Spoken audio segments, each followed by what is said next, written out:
And then through all of this, something happened, and then you passed away. I mean, you died and then. Yeah, and it was just really weird. COVID left me with a lot of long haul symptoms. So I had spots on my lungs. I was having trouble breathing with my asthma. I was blacking out. We didn't know why. So they had put in a heart monitor, but it wasn't really showing anything. And I was having seizures, and I was praying and listening to a sermon on TV. And I heard God say, I still have work for you to do.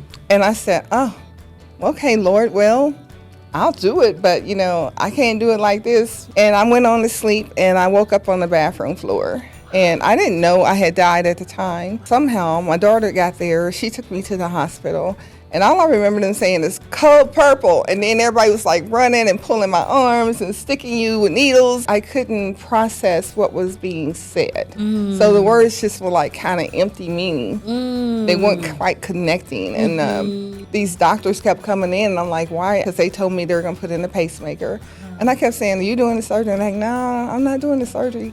And so after the fourth or fifth one, I was like, well, why these doctors keep coming in and y'all not the ones doing the surgery? Like, what's going on? Because you're supposed to be in the morgue. You were dead for 11 seconds. You came through at the last stage of death where you're eliminating, and there was no intervention. And he said, but he could see that I wasn't really grasping.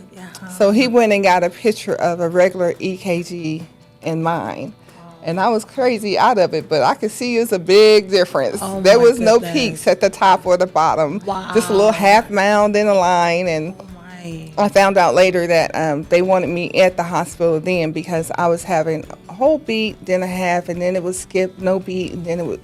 So it was really not very stable. My goodness. But now I do remember everything about that surgery. Wow. And I was happy for the most part. I was like not scared. I was jovial because I knew that God had answered my prayer. He had already told you I got work for you to do. I know he had answered my prayer.